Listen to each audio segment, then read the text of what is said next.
Hello दोस्तों। तो कैसे हैं आप लोग। स्वागत है एक बार फिर से हमारे channel Rishabh Singh education tech पे। तो जो लोग नए हैं हमारे चैनल पे वो वीडियो को लाइक कर दीजिए और चैनल को सब्सक्राइब कर दीजिए और वो बेल आइकन दबा दीजिए, वो लाल वाला बटन सब्सक्राइब का ज़रूर दबाइए।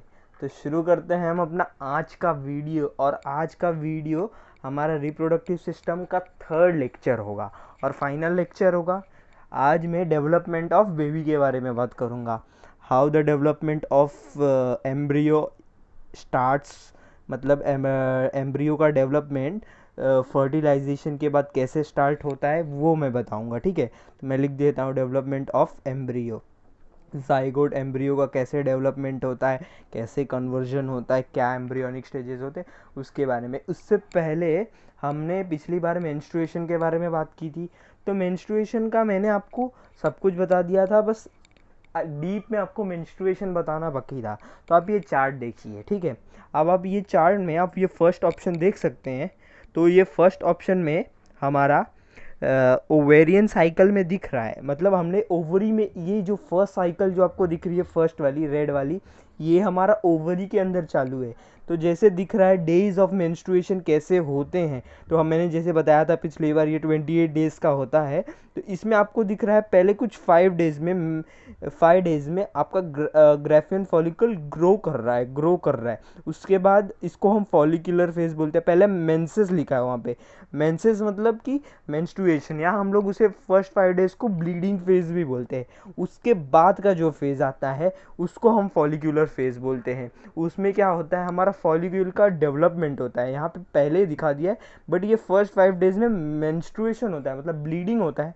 उसके बाद लास्ट के 7 डेज़ जितने भी हो, 9 डेज़, 7 और 9 डेज़, उसमें फॉलिक्यूल्स का डेवलपमेंट होता है। और 14 डेज़ ओव्यूलेशन के डे पे आप देख सकते हैं ओव्यूल्स का रिलीजिंग हो रहा है।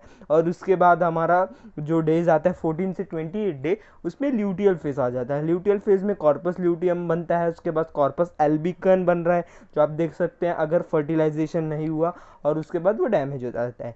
तो ऐसे ही होता है। आप देख सकते हैं बॉडी टेम्परेचर कैसे राइज करता है। तो आप नॉर्मल बॉडी टेम्परेचर मेंटेन रहता है मेंसेस के टाइम पे भी, जो कि हैवी ब्लीडिंग का फेज है, तो भी मेंसेस के टाइम पे हमारा वो तो मतलब मेंटेन रहता है temperature. But at the time of ovulation के टाइम पे हमारा टेम्परेचर बहुत हाई हो जाता है, 14 डे ऑफ ओव्यूलेशन। और जब तक हमारे अंदर मतलब फीमेल के अंदर एम्ब्रियो रहता है, वो एग रहता है, तब तक वो टेम्परेचर मेंटेन रहता है। उसके बाद जिस डे जो मेंसेस का स्टार्टिंग होता है, 28 डे के बाद मेंसेस का आप देख सकते हैं स्टार्टिंग हो रहा है, तो वो डाउन हो जाता है फिर से, क्योंकि वो वापस रिलीजिंग कम हो जाता है। ठीक है, हॉर्मोन्स अब एंटीरियर पिट्यूटरी हार्मोन्स दो है हमारे पास, LH luteinising hormone and FSH follicle stimulating hormone. और इसके साथ ही हमारे और दो हार्मोन आते हैं, वो क्या है, ईस्ट्रोजन और प्रोजेस्टेरॉन। तो उनका भी आप देख सकते हैं कौन सा कैसे पहले ज़्यादा रहता है। तो हमारा आप देख सकते हैं FSH पहले 14 डेज़ में हाई रहता है LH के कंपैरिजन में, लेकिन 14 डे में हमारा ओव्यूलेशन का अर्ज, जो हमारा ग्रेफियन फॉलिकल है, उसका टूटने का रीज़न ही वो होता है क्योंकि LH हमारा हाईली इंक्रीज हो जाता है। LH के इंक्रीज के वजह से हमारा ओव्यूलेशन होता है, और उसके वजह वही दिख रहा है आपको ग्राफ में कि LH हमारा 14 डे पे हाई रहता है और उसके बाद वो डाउन हो जाता है। और FSH भी उसके बाद FSH अपनी पोजीशन वापस मेंटेन कर लेता है। ठीक है, अब आप देख सकते हैं ईस्ट्राडायोल मतलब हमारा यहाँ पे ईस्ट्रोजन की ही बात हो रही है। ठीक है, ईस्ट्रोजन को ईस्ट्राडायोल भी बोलते हैं। तो आप देख सकते हैं ईस्ट्रोजन भी बहुत हाई होता है 14 डे तक, बट उसके बाद डाउन हो जाता है। और 14 डे के बाद प्रोजेस्टेरॉन हाई हो जाता है, क्योंकि कॉर्पस ल्यूटियम बन जाता है। कॉर्पस ल्यूटियम जब मेंटेन रहता है नेक्स्ट 14 से 28 डेज के लिए, तब वो एकदम हाई रहता है। और जब प्रोजेस्टेरॉन की कमी हो जाती है तो वो कॉर्पस ल्यूटियम ना रह के कॉर्पस एल्बिकन्स में चला जाता है, और उसके बाद एल्बिकन से वो डिस्ट्रॉय हो जाता है। ठीक है, तभी आप प्रोजेस्टेरॉन का भी देख सकते हैं। उसके बाद आप जो मैंने इनर लाइनिंग बताई थी यूट्रस की, वो देखिए आप यूट्रस में कैसे मेंसेस बन रहे हैं, क्या हो रहा है। पहले देखिए अब यहाँ पे ब्लड वेसल्स, मैंने जो बोला था मायोमेट्रियम में ब्लड वेसल्स होते हैं, बट वो एंडोमेट्रियम्स में आके मिल जाते हैं। और एंडोमेट्रियम जो इनर लाइनिंग है, मैं आपको उसका भी ग्राफ दिखाऊंगा, अभी रुक जाइए। वो एंडोमेट्रियम की जो इनर लाइनिंग है वो ऐसे स्ट्रैप की टाइप होती है, वो स्ट्रैप जैसी होती है, जैसे हमारे सैंडल्स का स्ट्रैप होता है, तो हम उसे निकाल सकते हैं, हटा सकते हैं, ऐसे वैसे स्ट्रैप जैसी हो जाती है, और वो टूट जाती है। तो उसी टूटने की वजह से ब्लीडिंग होती है, क्योंकि उसमें ब्लड वेसल्स होता है। तो आप देख सकते हो उसका डायग्राम भी, ये देखिए दूसरा डायग्राम जो यूट्रस के बारे में बता रहा है। तो आप देख सकते हैं यूट्रस का कैसे है। यूट्रस में आप देख सकते हैं मेंसेस दिखा रहा है, मतलब कि ब्लीडिंग फेज दिखा रहा है। उसके बाद प्रोलिफरेटरी फेज, मतलब कि आपका फॉलिकुलर फेज, जब फॉलिकल डेवलप होता है, वैसे ही आप देख रहे हैं मेंसेस में ये जो पिंक कलर का पोर्शन दिख रहा है प्रोलिफरेटरी फेज में, वो भी डेवलपमेंट फेज है, वहाँ पे भी एंडोमेट्रियम का डेवलपमेंट हो रहा है। और फिर सिक्रेटरी फेज में जब ओव्यूल सिक्रेट हो जाती हैं, तब वो एकदम मैच्योरली डेवलप्ड हो चुकी रहती है। उसके बाद फिर से उसका जब ब्लीडिंग फेज आ जाता है, तो फिर से वो टूट के ब्लीड होने लगती है। देख सकते हैं आप कि लास्ट वाले इमेज में वो थोड़ी थोड़ी बाहर आ चुकी है, वो मतलब वो ब्लीड होने के लिए रेडी है। ठीक है, तो यही है हमारा मेंस्ट्रुएशन। मैंने इसके बारे में 2 इमेजेस दिखा दिए।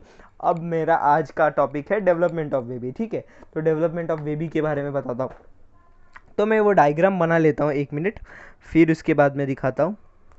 अब आप सोच रहे रहेंगे, 1 सेकेंड। डायग्राम मैंने बना दिया है यूट्रस का, ये बेसिक सा एक डायग्राम है।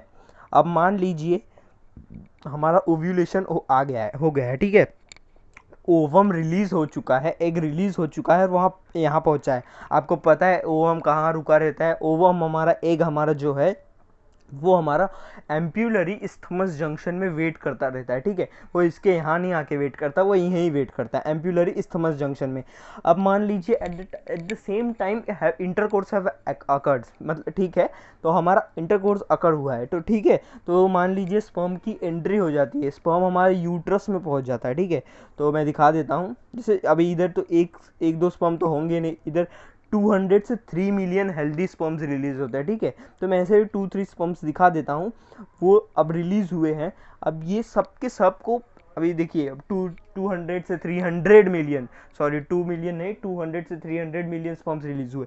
तो सबको तो पता नहीं है कि किस डायरेक्शन में से एग आया है, तो कुछ यहाँ जाएंगे, कुछ यहाँ जाएंगे। ठीक है, अब हमारे स्पर्म गए गए गए गए गए, और यहाँ पे जो स्पर्म पहले मीट करेगा वो फर्स्ट एम्ब्रियो बनाने के लिए लेके चला जाएगा। ठीक है, तो वो एम्ब्रियो फॉर्मेशन के लिए चला जाएगा। अब मान लीजिए हमारा स्पर्म फर्टिलाइज हो चुका है और हमारा एम्ब्रियो फॉर्मेशन हो चुका है, तो जो हमारा एम्ब्रियो रहता है वो पहले यहीं फर्टिलाइज होता है। तो एम्ब्रियो का फर्टिलाइजेशन कहाँ होता है, मतलब हमारा फर्टिलाइजेशन बेसिक प्रोसेस होता कहाँ है? तो वो होता है एम्प्यूलरी इस्थमस जंक्शन में। क्या? एम्प्यूलरी इस्थमस इस्थमस जंक्शन। ठीक है, एम्पुलरी इस्थमस जंक्शन में हमारा फर्टिलाइजेशन हो गया। ठीक है, अब हमारा ये जो 2 सेल स्टेज है, एक सेल हमारा एग का और एक सेल हमारा स्पर्म का, जो कि जब मिक्सिंग के बाद 2 सेल्स पे स्टेज पे आ जाता है, जो कि 2n डिप्लॉइड सेल्स हो जाएंगे, वो डिप्लॉइड सेल हो जाएगा। एक ही सेल जिसका क्रोमोसोम नंबर 2n हो गया। ठीक है, वो 23, अब आप जानते हैं 46 क्रोमोसोम होते हैं, जिसमें से 23 एग लेके आता है, 23 स्पर्म लेके आता है, मैं उसमें नहीं जाऊंगा। तो ये हमारा 2 सेल स्टेज हो गया। ठीक है, अब इसके बाद इसमें डिवीजन शुरू हो जाते, इसमें ना मियोसिस जो हमारा डिवीजन पहले ही हो चुका है, मालूम है? जब हमारे सेल्स, स्पर्म के सेल्स, उनका जब डिवीजन होता है तो तब भी मियोसिस हो जाता है। यहाँ माइटोसिस होगा, यहाँ सेल नंबर इंक्रीज होगा, और सेल नंबर इंक्रीज होता है 2 से 4 होगा, 4 से 8 होगा, 8 से 16, 16 से 32। जब वो 16 से 32 स्टेज पे होता है, जब हमारा सेल 16 से 32 स्टेज पे होता है, मैं उसका एक डायग्राम दिखाऊंगा, आप देख लीजिए, वो उसे हम मोर्यूला बोलते हैं। ठीक है, और उसका जब फर्दर डेवलपमेंट हो जाता है वो तो ब्लास्टूला हो जाता है। ठीक है, 32 से ज़्यादा सेल्स के हो जाएंगे तो वो ब्लास्टूला हो जाता है। तो वो ब्लास्टूला बाद में कर करके यहाँ आ जाता है। पहले यहाँ आता है, यहाँ आता है, यहाँ आता है, फिर यहाँ पे ब्लास्टूला आ जाएगा। ठीक है, अब ब्लास्टूला का भी एक स्ट्रक्चर है, ब्लास्टूला का स्ट्रक्चर देखिए पहले ये। ठीक है, ये क्या है, मैं बना रहा हूँ ब्लास्टूला का एक स्ट्रक्चर बेसिक सा। जो ब्लास्टूला का बेसिक स्ट्रक्चर है, वो ब्लास्टूला का फर्दर डेवलपमेंट गैस्ट्रूला में होता है, बट मैं ब्लास्टूला का एक बेसिक स्ट्रक्चर बता रहा हूँ, ठीक है।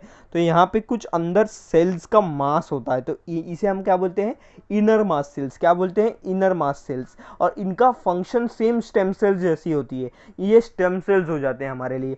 यहाँ के जो 2 लेयर्स होते हैं ना, मैंने बनाया नहीं, मैं बना देता हूँ। हमारा ब्लास्टूला 2 लेयर्ड हो जाता है बेसिकली। ये बाहर का थीका एक्सटर्ना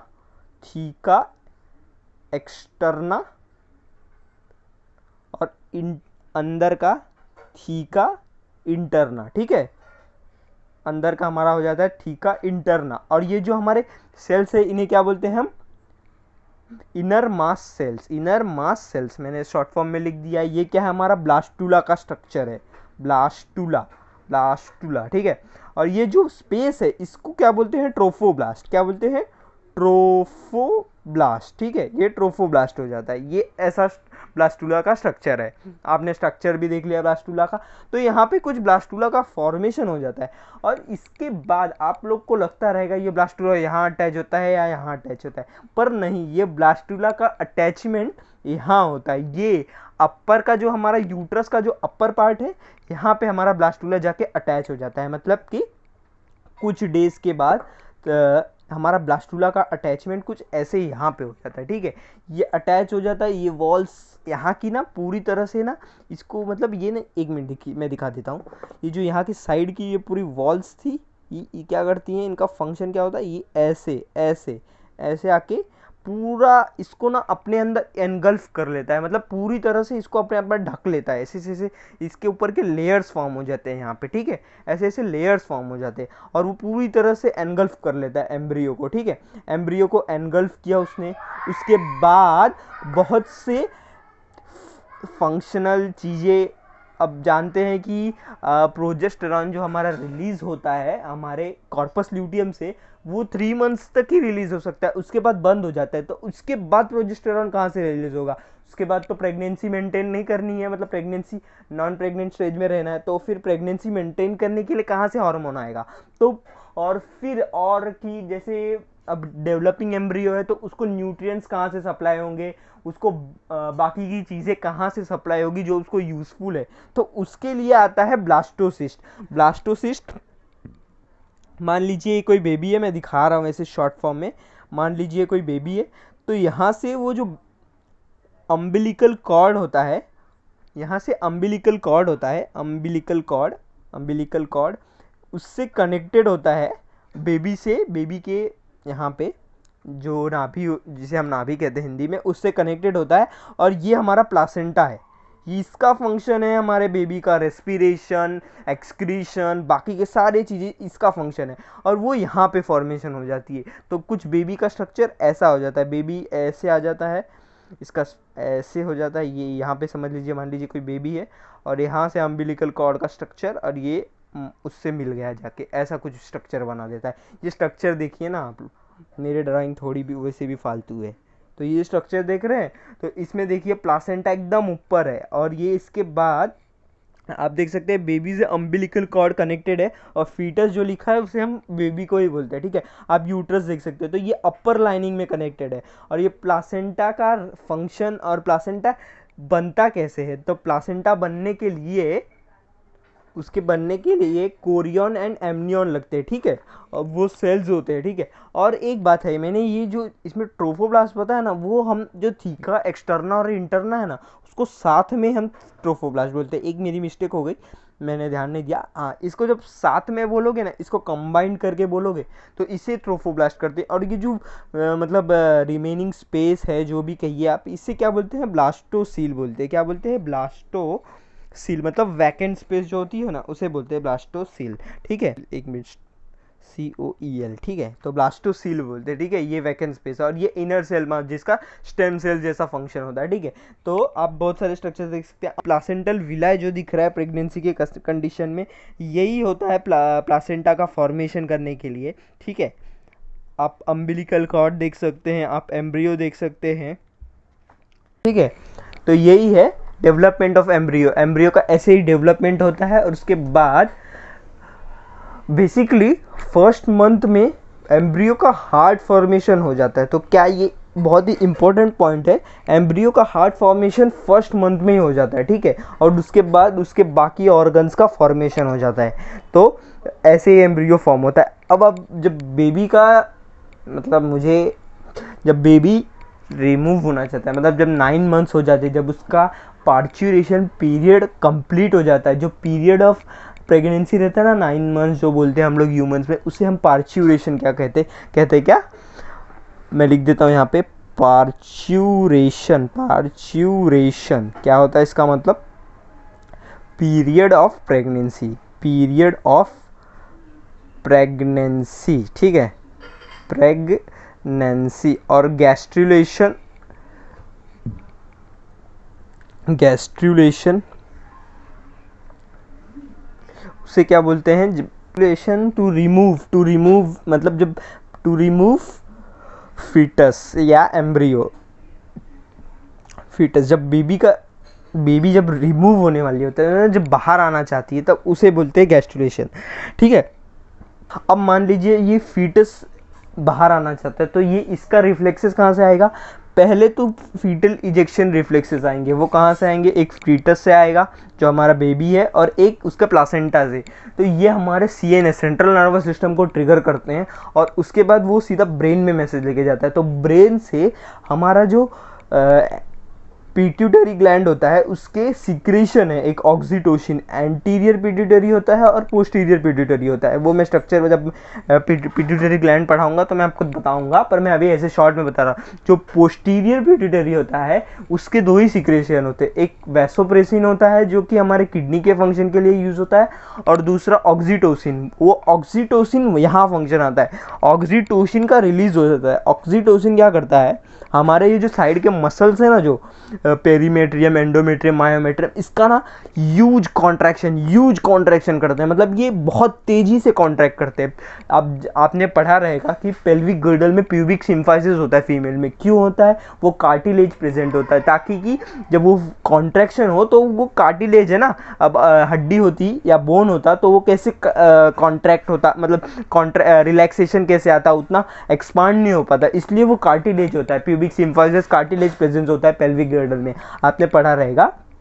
तो जब ये कॉन्ट्रैक्शन, हाईली कॉन्ट्रैक्शन होता है ना, तो ये इसको पीछे ऐसे कॉन्ट्रैक्ट करता है और बेबी को फर्दर पुश करता है, और फर्दर सर्विक्स और वजाइना से बेबी का मतलब इजेक्शन रिफ्लेक्सेस आ जाते हैं, ठीक है। तो यही है डेवलपमेंट ऑफ एम्ब्रियो। और अब मैं वीडियो को एंड कर रहा हूँ। वीडियो को लाइक कीजिए प्लीज़, चैनल को सब्सक्राइब कीजिए और बेल आइकन दबा दीजिए। चलिए, थैंक यू।